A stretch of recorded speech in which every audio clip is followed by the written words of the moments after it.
के सरकारी अस्पताल में 18 दिनों में 13 बच्चों की मौत। ओडिशा के स्वास्थ्य एवं परिवार कल्याण मंत्री एन.के. दास ने क्योंझर प्रशासन से जिला के सरकारी अस्पताल के बाल रोग वार्ड में कथित लापरवाही के कारण 18 दिनों के भीतर 13 बच्चों की मौत पर रिपोर्ट मांगी। क्योंझर जिला मुख्यालय अस्पताल में बड़ी संख्या में लोगों ने चिकित्सकों के खिलाफ कार्रवाई की मांग को लेकर आंदोलन किया, जिसके बाद मंत्री की ये प्रतिक्रिया सामने आई है। प्रदर्शनकारियों ने आरोप लगाया है कि चिकित्सकों की लापरवाही के कारण बच्चों की मौत हुई है। मंत्री ने संवाददाताओं से कहा, ये एक दुर्भाग्यपूर्ण घटना है, हमें बच्चों की मौत के कारणों का पता लगाना चाहिए। मैंने क्योंझर जिले के अधिकारियों से घटना के पीछे के कारणों की पता लगाने को कहा है। जम्मू कश्मीर में कार खाई से गिर जाने से सीआईएसएफ के जवान की मौत। जम्मू कश्मीर के डोडा जिले में केंद्रीय औद्योगिक सुरक्षा बल के एक जवान की कार सड़क से फिसलकर गहरी खाई में गिर जाने से उसकी मौत हो गई। अधिकारियों ने ये जानकारी दी। अधिकारियों के मुताबिक मोहम्मद जान नामक सीआईएसएफ का जवान किश्तवाड़ जिले में तैनात था और कुछ दिन पहले अपने पिता की मृत्यु के बाद उधमपुर के कोरे गाँव में अपने घर जा रहा था। केजरीवाल ने भाजपा पर किया तीखा प्रहार। दिल्ली के मुख्यमंत्री अरविंद केजरीवाल ने प्रधानमंत्री नरेंद्र मोदी और भारतीय जनता पार्टी पर तीखा प्रहार करते हुए आरोप लगाया है कि वे भ्रष्टाचार से लड़ने के नाम पर आम आदमी पार्टी को कुचलने की कोशिश कर रहे हैं, क्योंकि उन्हें गुजरात चुनाव में हार का डर है। आपके निर्वाचित प्रतिनिधियों के पहले राष्ट्रीय सम्मेलन को संबोधित करते हुए केजरीवाल ने ये भी आरोप लगाया कि उनकी पार्टी के मंत्रियों और नेताओं को मोदी सरकार भ्रष्टाचार के झूठे मामले में फंसाने की कोशिश कर रही है, क्योंकि भाजपा गुजरात में आपकी बढ़ती लोकप्रियता को पचा नहीं पा रही है। यौन उत्पीड़न के मामले में कांग्रेस नेता गिरफ्तार। कांग्रेस के एक नेता को स्पा में काम करने वाली अपने कर्मचारी का यौन उत्पीड़न करने के आरोप में गिरफ्तार कर लिया गया। पुलिस अधिकारियों ने ये जानकारी दी। अधिकारियों ने बताया कि शनिवार को महिला स्पा में आई तो कांग्रेस नेता मनोज करजागी ने उसका उत्पीड़न किया। उन्होंने बताया कि महिला ने शिकायत दर्ज कराई, जिसके बाद करजागी को गिरफ्तार कर लिया गया। अदालत ने करजागी को न्यायिक हिरासत में भेज दिया। सियाचिन में चलेगा अब इंटरनेट। दुनिया के सबसे ऊंचे युद्ध क्षेत्र में इंटरनेट चलेगा, क्योंकि इंडियन आर्मी की फायर एंड फ्यूरी क्रॉप्स ने सियाचिन ग्लेशियर पर सैटेलाइट आधारित इंटरनेट सर्विस को एक्टिवेट कर दिया है। बता दें कि सियाचिन ग्लेशियर की ऊंचाई 19,061 फीट है। ईंधन को लेकर राहुल का केंद्र पर निशाना। केरल के अलापुझा जिले के थोटपल्ली में कांग्रेस सांसद राहुल गांधी ने कहा कि भारत में सबसे अधिक ईंधन की कीमतें हैं। पेट्रोल के दामों में लगातार बढ़ोतरी हो रही है। मैंने ऑटो चालकों और डिलीवरी करने वालों से बात की और सब ने कहा कि अभी भी कीमतों के हिसाब से वे अपने जीवन को कायम नहीं रख सकते। आईएनसी अध्यक्ष को लेकर हरियाणा कांग्रेस में घमासान। कांग्रेस अध्यक्ष को लेकर हरियाणा कांग्रेस में घमासान मचा है। हुड्डा और अन्य नेताओं की तनातानी सामने आई है। रणदीप सुरजेवाला, किरण चौधरी, कुमारी शैलजा सरी के नेताओं ने गुपचुप तरीके से पार्टी के केंद्रीय चुनाव प्राधिकरण के मुखिया मधुसूदन मिस्त्री से शिकायत दर्ज कराई है। इनकी शिकायत है कि हरियाणा से आने वाले जो पीसीसी सदस्य कांग्रेस अध्यक्ष के चुनाव में वोट डालेंगे, वो ज्यादातर हुड्डा ने अपने समर्थकों को बनवा लिया है, बाकी लोगों की अनदेखी हुई है। नक्सलियों के साथ मुठभेड़ में जवान घायल। झारखंड में चतरा जिले के प्रतापपुर थाना क्षेत्र में पलामू के सीमावर्ती बिरमाटकुम के जंगल में नक्सलियों और सुरक्षा बलों के बीच भीषण मुठभेड़ में केंद्रीय रिजर्व पुलिस बल का एक जवान गंभीर रूप से घायल हो गया। चतरा के अनुमंडल पुलिस अधिकारी अविनाश कुमार ने बताया कि सीआरपीएफ की 190वीं बटालियन के जवान चितरंजन कुमार के पैर व कमर में 2 गोलियां लगी है। उनकी हालत गंभीर है और उन्हें रांची के एक अस्पताल में भर्ती कराया गया है। बजरंग पुनिया ने जीता विश्व चैंपियनशिप में ब्रॉन्ज मेडल।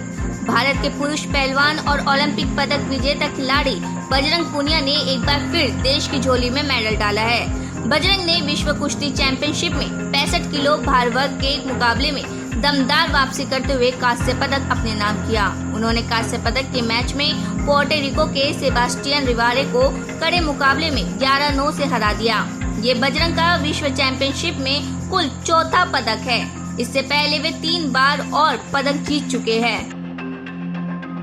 यूपी की विधानसभा में पहली बार महिला एमएलए के लिए स्पेशल सत्र की व्यवस्था। उत्तर प्रदेश विधानसभा का मानसून सत्र सोमवार से शुरू होने वाला है। मानसून सत्र शुरू होने से पहले सर्वदलीय बैठक की गई है। सर्वदलीय बैठक सीएम योगी आदित्यनाथ समेत अन्य विपक्षी दलों के नेता शामिल हुए।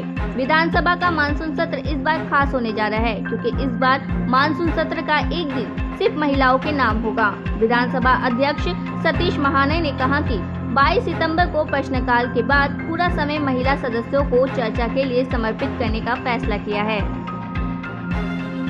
रामबन के गुल की पहाड़ियों से हथियार और गोला बारूद बरामद। जम्मू कश्मीर के गुल की पहाड़ियों से हथियार और गोला बारूद का एक बड़ा जखीरा बरामद किया गया है। ये सफलता सेना, जम्मू कश्मीर पुलिस और स्पेशल ऑपरेशन ग्रुप द्वारा चलाए गए संयुक्त तलाशी अभियान में मिली।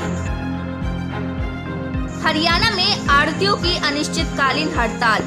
आड़त फिक्स करने, बासमती प्रजातियों को ई नेम से जोड़ने का विरोध और धान खरीद 20 सितंबर से शुरू करने आदि कई मांगों को लेकर हरियाणा स्टेट आड़ती एसोसिएशन के आहवान पर 19 सितंबर से प्रदेश की सभी 135 अनाज मंडियां अनिश्चितकाल के लिए बंद रहेगी। आड़ती अपनी अपनी मंडियों में खरीद विक्रय आदि बंद कर धरना प्रदर्शन करेंगे। विधायक दल के नेता धर्मजीत सिंह को किया 6 साल के लिए निष्कासित। जनता कांग्रेस छत्तीसगढ़ ने अपने विधायक दल के नेता धर्मजीत सिंह को पार्टी से 6 साल के लिए निष्कासित कर दिया। पार्टी के एक नेता ने बताया कि सिंह को अनुसूचित जाति, जनजाति और अन्य पिछड़ा वर्ग के हितों की अनदेखी करने के लिए निष्कासित किया गया है। संयुक्त राष्ट्र महासभा का उच्च स्तरीय होगा शुरू। भारत का संयुक्त राष्ट्र महासभा के उच्च स्तरीय सत्र में आतंकवाद से मुकाबला, शांति स्थापना मिशन, जलवायु परिवर्तन रोकने के लिए कार्यक्रम, बहुपक्षीय सुधार और कोविड-19 टीके तक समान पहुंच जैसे अहम मुद्दे पर ध्यान केंद्रित करेगी। संयुक्त राष्ट्र महासभा का उच्च स्तरीय सत्र इस हफ्ते से शुरू हो रहा है। विदेश मंत्री एस जयशंकर सत्र में भारत का प्रतिनिधित्व करेंगे। जापान में ननमाडोल तूफान के कारण 30 लाख लोग विस्थापित। दक्षिणी पश्चिमी जापान में महाविनाशकारी तूफान ननमाडोल के कारण लगभग 30 लाख लोगों को दूसरे स्थानों पर जाने के लिए कहा गया है। वहीं हजारों लोगों ने शिविरों में शरण ली है। जापान मौसम विज्ञान एजेंसी ने इसे दूसरा सबसे शक्तिशाली तूफान करार दिया है।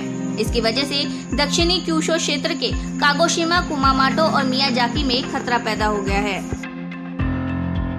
ब्रिटेन ने यूक्रेन के नागरिक ठिकानों पर रूसी हमले तेज होने की दी चेतावनी। यूक्रेन के एक बड़े हिस्से में रूसी सेना ने शहरों और कस्बों पर गोलीबारी की। इस बीच ब्रिटेन के रक्षा मंत्रालय ने चेतावनी दी है कि जंग के मैदान में हार का सामना करने पर रूसी सेना यूक्रेन के नागरिक ठिकानों पर गोलीबारी और तेज कर सकती है। अमानतुल्लाह खान के समर्थकों ने एसीबी अधिकारियों के साथ की मारपीट। अमानतुल्लाह खान को एंटी करप्शन ब्यूरो ने भ्रष्टाचार के मामले में गिरफ्तार किया है। अमानतुल्लाह खान के केस से जुड़ा एक वीडियो सामने आया, जिसमें विधायक के समर्थक उनके आवास पर छापेमारी के दौरान एसीबी के अधिकारी के साथ मारपीट करते हुए दिखाई दे रहे हैं। इस मामले में अब 4 आरोपियों के एसीबी को छापेमारी पार्टी में बाधा डालने के आरोप में गिरफ्तार किया गया है। दिल्ली पुलिस ने ये जानकारी दी। मामले की आगे की जांच जारी है। ताइवान में 24 घंटे में 3 भूकंप। ताइवान का दक्षिणी पूर्वी हिस्सा 24 घंटे में 3 बड़े भूकंप से दहल उठा। भूकंप के दौरान 100 से ज्यादा झटके भी लगे। इस आपदा में 1 मौत हुई है। यूली शहर में कई इमारतें और पुल टूटे हैं। डोंगल स्टेशन में ट्रेनें पटरी से उतर गई है। देश में कोरोना वायरस के 4,858 नए मामले सामने आए हैं। पिछले 24 घंटे में 4,735 मरीज ठीक हुए हैं। वर्तमान में कोविड-19 के 48,027 सक्रिय मामले हैं।